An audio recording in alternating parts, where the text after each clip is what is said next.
When politicians in the past talked about support for Ukraine, they were usually saying, we're going to support Ukraine as long as it takes. Ukraine's defense will be supported.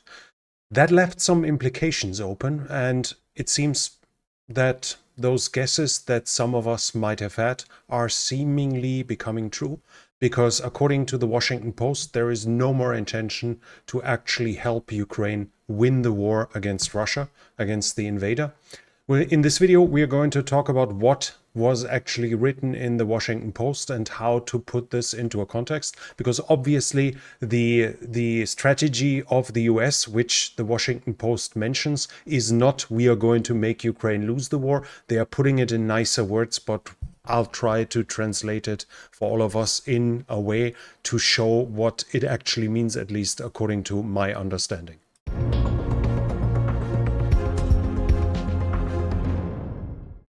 So according to the Washington Post, there is no more interest in helping Ukraine retake its own territory. Instead, the defense of Ukraine is supposed to be strengthened in the long run to allow Ukraine to fend off Russian attacks in the future. At the same time, its economy, Ukraine's economy, is supposed to be strengthened, including its defense industry. To help that, Great Britain, France, and the US, and probably some other nations, are going to sign agreements with a duration of 10 years that would help and guarantee Ukraine security in this way. But that, in the end, that means there is no more intention to actually have Ukraine win the war, as winning the war would mean that Ukrainian soldiers have to liberate their territory, as it seems almost impossible right now that this could be achieved with negotiations. There is simply, it's inconceivable to expect that Putin withdraws his troops and hands back territory to Ukraine without being forced to do so. To understand that, to see that in a context, I would say the goal seems to be to just make sure that Ukraine can enter negotiations that are more than a pure capitulation. But to aim for an actual win in Ukraine is now definitely over. If the Allies ever had that, that's the sober assessment I have to take from what is said there.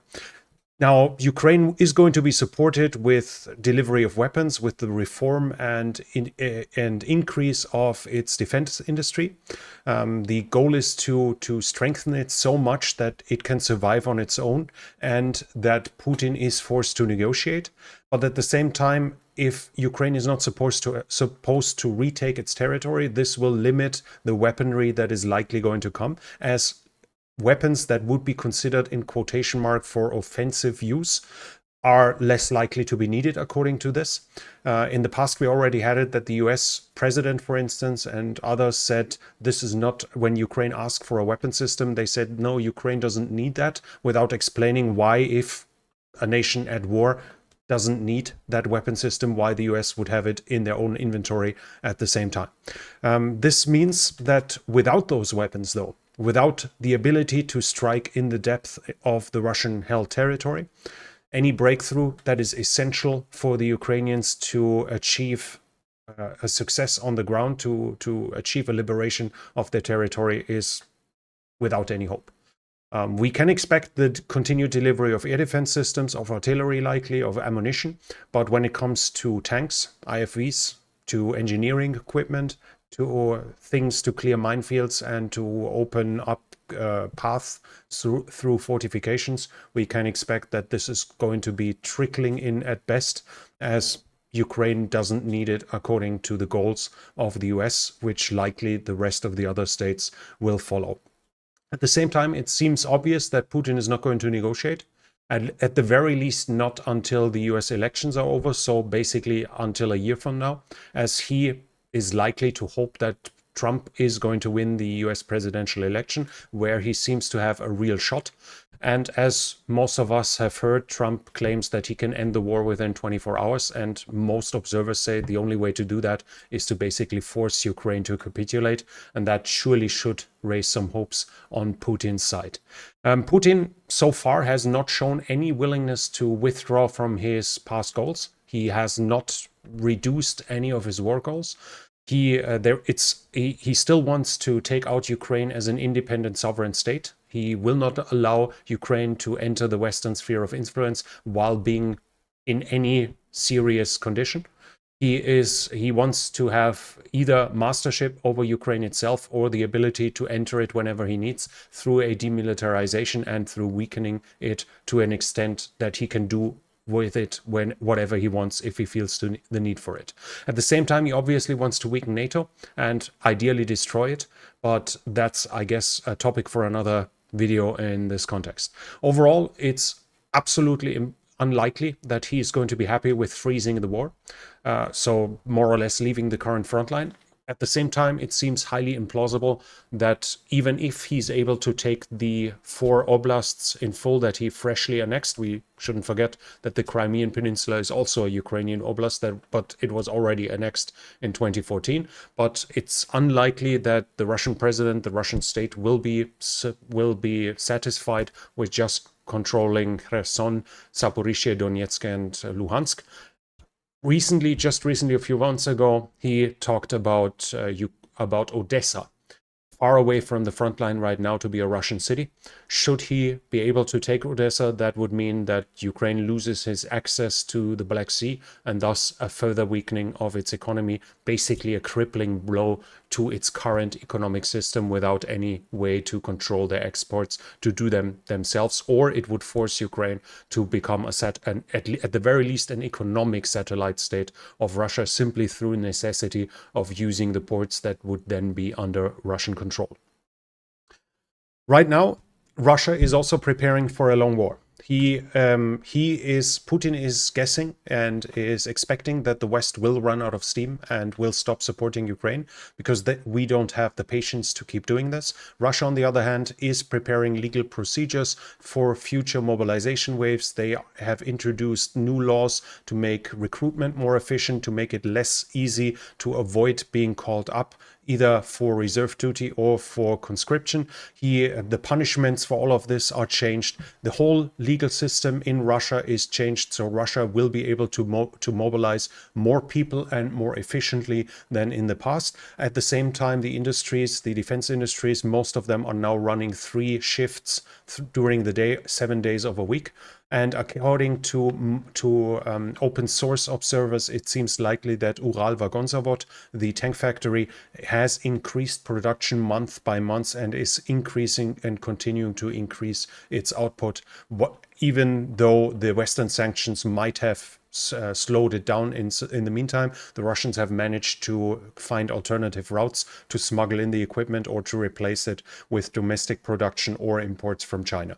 At the same time, Russia is also able to buy weapons and ammunition from North Korea and Iran, and this is likely going to continue as both of them have a sizable defense industry that, at least for the type of weapons and ammunition delivered, is sufficient, and thus they will keep helping Russia to maintain its efforts inside of the war. Now, increased production, the Ukrainians themselves said that the cruise missile production has been increased as well from the Russian side. They are now producing more than at the beginning of the war.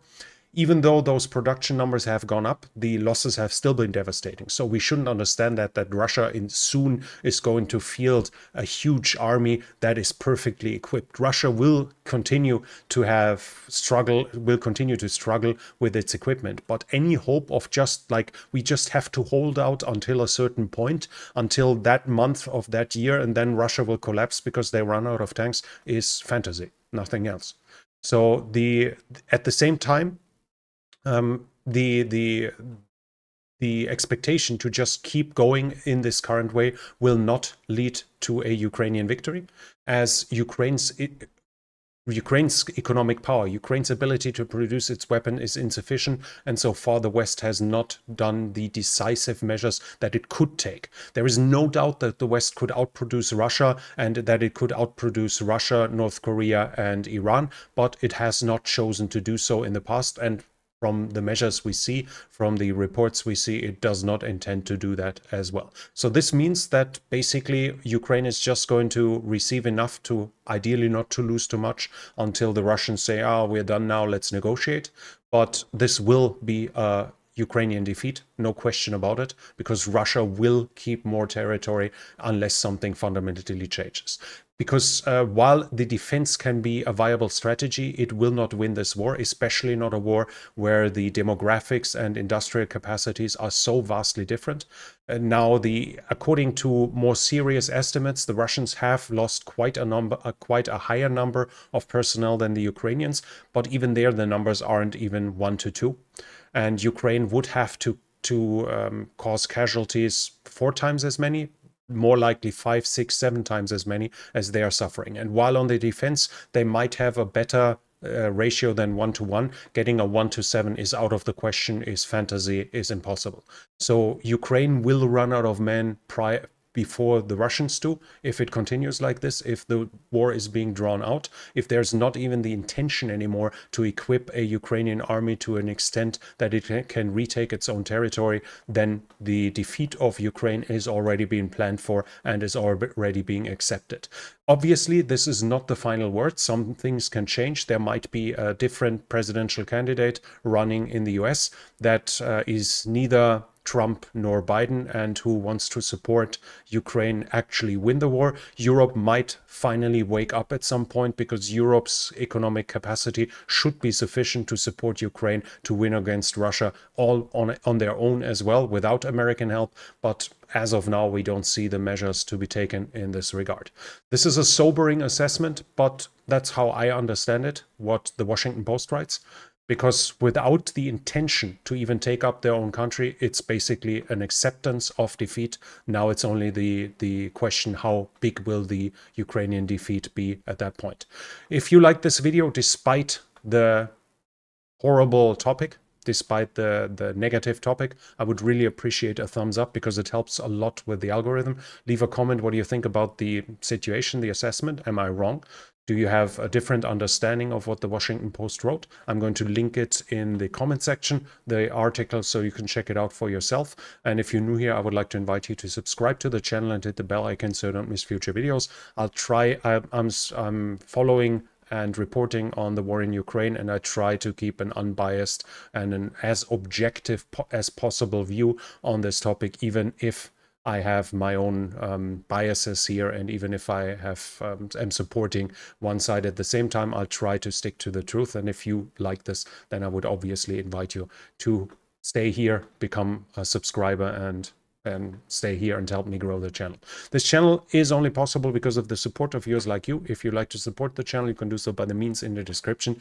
Thank you very much to everyone already supporting this channel. And that's it from me for now. Thank you for watching, and I'll be back.